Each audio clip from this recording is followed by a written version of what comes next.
60 ஆண்டுகளுக்கு ஒருமுறை வரக்கூடிய அற்புதமான தமிழாண்டு துலா ராசிக்கு மேன்மையை தரக்கூடிய ஆண்டு. ராசிக்கு 7ஆம் இடத்துல ராசிநாதன் சுக்கிரன், அவரோட ராசிக்கு லாபாதிபதியான சூரியன் சேர்ந்திருக்காரு. மிகச்சிறந்த யோகம். கல்யாணத்துக்கு எல்லாம் தயாரா இருக்கான கல்யாணம் கூடி வரலையேங்கிறீங்க. அப்படிப்பட்டவர்கள் இந்த ஆண்டு என்ன செய்யணும் நீங்க அப்படின்னு கேட்டீங்கன்னா, உங்களுடைய குலதெய்வத்தை சென்று வழிபட்டுட்டு வரணும். வழிபாடுகள் மிக உயர்ந்த வழிபாடு குலதெய்வ வழிபாடு. சனி பகவான் 6ஆம் இடத்துல இருந்து உட்கார்றாரு, சும்மா கிடையாதுங்க. எந்த இடத்துல வேலை பார்க்குறீங்களோ அந்த இடத்துல உங்களுக்கு ஒரு முக்கியமான பதவி, ஒரு உயர்வு உங்களுக்கு காத்திருக்கு.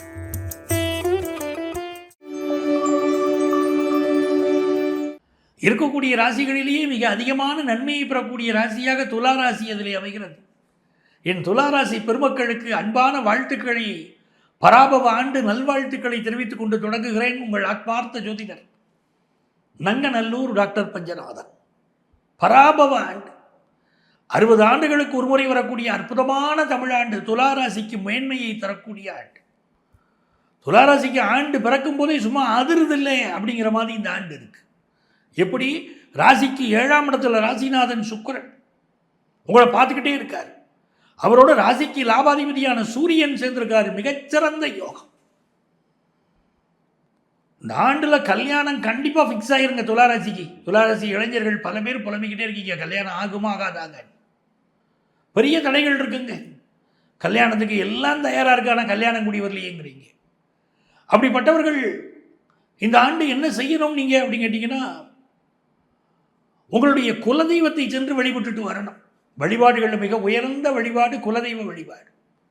எத்தனையோ விஷயத்தை நம்ம சொல்றோம், அந்த சாமியை கும்பிடுங்க இந்த சாமியை கும்பிடுங்கிறோம், அதெல்லாம் நல்லது. ஆனால் குலதெய்வத்துடைய அருள் இருந்தால்தான் நம்ம வாழ்க்கையில் எல்லாமே நடக்கும். நம்முடைய முன்னோர்களெல்லாம் நின்று வழிபட்ட அந்த இடத்துல போய் நாம் நின்று வழிபடுகிற போது நம்முடைய முன்னோர்கள் ஆசீர்வாதமும் நமக்கு சேர்த்து கிடைக்குதுங்க. குலதெய்வ வழிபாடு இந்த ஆண்டு உங்களுக்கு கல்யாணத்தை கொண்டு வந்து கொடுத்துரும். எந்த இடத்துல வேலை பார்க்குறீங்களோ அந்த இடத்துல உங்களுக்கு ஒரு முக்கியமான பதவி, ஒரு உயர்வு உங்களுக்கு காத்திருக்கு. என்னங்க வேலை நிற்குமா நிலைக்குமான்னு நாங்கள் சந்தேகத்தில் இருக்கோம். நீங்கள் என்னங்க ப்ரமோஷன் வரும் நல்லது வருங்கிறீங்கன்னா வருங்க, மாற்றம் வந்து தீருங்க. துளாராசிக்கு நன்மைகள் நடந்து தீருங்க. பெரிய முன்னேற்றம் இருக்குது. வாய்ப்பு கிடைச்சா ஒரு முறை போய் தஞ்சாவூர் கோயிலில் வாராகி இருக்கா பாருங்க, பெரிய கோயிலில் அவளை கும்பிட்டுட்டு வாங்க. உங்கள் வாழ்க்கையில் எவ்வளோ பெரிய மாற்றம் வருதுன்னு நீங்கள் பொறுத்திருந்து பாருங்கள். இந்த ஆண்டுடைய கிரகநிலைகள் மிக மிக சப்போர்ட்டாக உங்களுக்கு இருக்குது. சனி பகவான் 6ஆம் இடத்துலேருந்து உட்கார்றாரு, சும்மா கிடையாதுங்க. சனி பகவான் 3, 6, 11 இந்த ஸ்தானங்களில் உட்கார்ந்தா வெற்றி பெருகும்னு அர்த்தம். அந்த சனி பகவான் 6ல் உட்காந்துக்கிட்டு ஒரு பெரிய நன்மை. என்ன நன்மை? நல்ல வேலை வாய்ப்பை தரார். பலருக்கு வேலை வாய்ப்பில் பிரச்சனை இருக்குது. கடந்த வருஷத்தில் நீங்கள் மாணவராக இருந்திருந்தாலும் சரி, ஒரு பயிற்சி எடுக்கக்கூடிய ஒருவராக இருந்திருந்தாலும் சரி, இல்லை நீங்கள் ஒரு வேலைக்கு செல்லக்கூடியவராக இருந்திருந்தாலும் சரி, எல்லா வகையிலும் நெருக்கடிங்க. ஒர்க் ப்ரெஷர், பல நேரம் கடுமையான ஒர்க் ப்ரெஷர் துளாராசிக்கு இருந்துச்சு. இந்த ஆண்டு உங்களுக்கு அந்த ஒர்க் ப்ரெஷர்லாம் நீங்கி உங்களுக்கு ஒரு நல்ல வாழ்க்கை அமைய போகுது. ஃபினான்ஷியலாக உயர போகிறீங்க. நல்ல யோகம் காத்துக்கிட்டு இருக்கு. வேலை பார்க்குற இடத்துல மதிப்பு மரியாதை கிடைக்க போகுது. நல்ல ஒரு யோகம். மாபெரும் சபைகளில் நீ நடந்தால் உனக்கு மாலைகள் விழ வேண்டும், ஒரு மாற்று குறையாத மன்னவன் நீ என்று போற்றி புகழ வேண்டும். நாங்கள் துலா ராசிக்கு அது கிடைக்குதுங்க இந்த ஆண்டு. மிதுன ராசிக்காரர்களால், கும்பராசிக்காரர்களால், மேஷ ராசிக்காரர்களால் உங்களுக்கு நன்மைகள் நடக்க போகுதுங்க. இந்த ஆண்டை பொறுத்த வரைக்கும் அரசியலில் புகழ் பெறக்கூடிய ராசி நீங்கள்.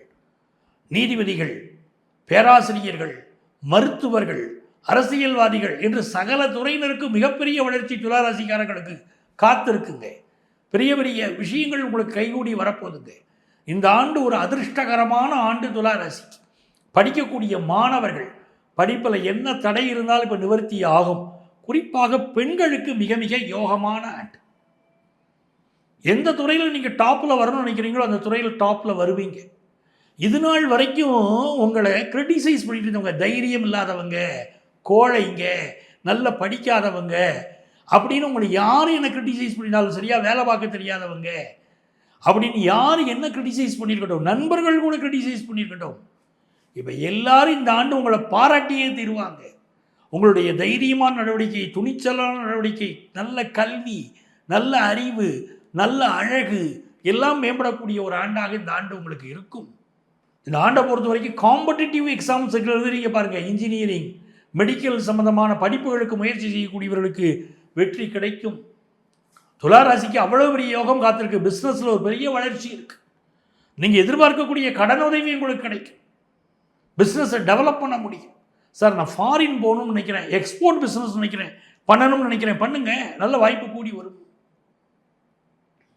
மிகச்சிறந்த ராஜ யோகங்கள் தேடி வரக்கூடிய நல்ல ஆண்டு தான் துலா ராசிக்கு இந்த ஆண்டு. இந்த ஆண்டை பொறுத்தவரை கேளிக்கை விஷயங்களில் மட்டும் கொஞ்சம் கவனமாக இருக்கணும். கேளிக்கை விஷயங்களில் சில பிரச்சனைகள் இருக்கும். நண்பர்களால் சில தவறான பாதைகள், ஒரு ஜாலின்னு நினச்சி ஒரு சிக்கலில் மாட்டிக்கக்கூடிய ஒரு அமைப்பு, அதெல்லாம் இருக்கலாம். பட் என்ன இருந்தாலும் நீங்கள் தப்பிச்சுக்கிடுவீங்க. நல்ல சூழ்நிலை உங்களுக்கு உண்டு.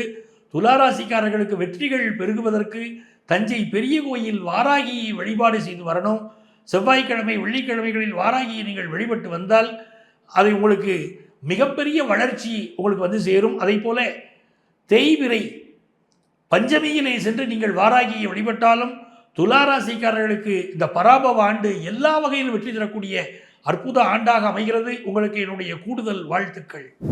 இந்த பராபவ ஆண்டுங்கிறது வரக்கூடிய நம்ம ஆங்கில ஆண்டில் இந்த 2026ஆம் ஆண்டில் ஏப்ரல் மாதம் 14ஆம் தேதி செவ்வாய்க்கிழமை அன்றைக்கி தேய்பிறை துவாதசி. இந்த நாளில் ரிஷப லக்னத்தில் தமிழ் புத்தாண்டு பிறக்கிறது. அது பேர் பராபவ ஆண்டு. ஆண்டு பிறக்கக்கூடிய நட்சத்திரம் என்னென்னு பார்த்தீங்கன்னா சதய நட்சத்திரம். இதில் எப்படி ஒரு அமைப்பு இருக்கிறதுன்னு பார்த்தீங்கன்னா, மேஷ ராசியிலே சூரிய பகவான் உச்சமாகவும் சுக்கிர பகவான் இணைந்தும் அமர்ந்திருக்கிறார்கள். ரிஷப ராசியிலே ஆண்டு லக்னம் பிறக்கிறது. மிதுன ராசி அதில் குரு பகவான் அமர்ந்திருக்கிறார். சிம்ம ராசியிலே கேது பகவான் இருக்கிறார். கும்ப ராசியிலே சந்திர பகவானும் ராகு பகவானும் அமர்ந்திருக்கிறார்கள். மீனத்திலே சனி பகவான் அமர்ந்திருக்கிறார். சூரிய பகவான் மெல்ல நகர்ந்து மேஷத்துக்கு போயிட்டார். அதனால் இப்போ சனி, செவ்வாய், புதன் பகவான் 3 கிரகங்கள் அமர்ந்திருக்கிறார்கள். அவை இதுதான் புதிய ஆண்டுடைய கிரக நிலைகள். இது எப்படி இருக்க போகுது அப்படின்னு பார்த்தீங்கன்னா, இந்த பராபவ ஆண்டு வந்து சமூகம், நம்முடைய தமிழக சமூகம், இந்திய பொருளாதாரம் மற்றும் தனிப்பட்ட வாழ்க்கை இருக்கு இல்லையா, அதில் ஒரு மிக்சட் ரிசல்ட்ஸ், கலவையான பலன்கள் அப்படின்னு சொல்கிறாங்க. இந்த ஆண்டை பொறுத்த வரைக்கும் சூரிய பகவான் உச்சரமாகவும் சுக்கிர பகவான் இணைந்து இருப்பதனால் அவர் ராசிக்கு திருமண விஷயம், திருமணத்துக்கு ரொம்ப நாளாக காத்திருக்கக்கூடியவர்களுக்கு திருமண விஷயம் கைகூடி வரக்கூடிய ஒரு நல்ல அமைப்பு இருக்குது. நம்முடைய அரசியல் மற்றும் நிர்வாகத்தில் மாற்றங்கள் வருவதற்கு வாய்ப்புகள் உள்ள ஆண்டாக இந்த ஆண்டு அமைகிறது.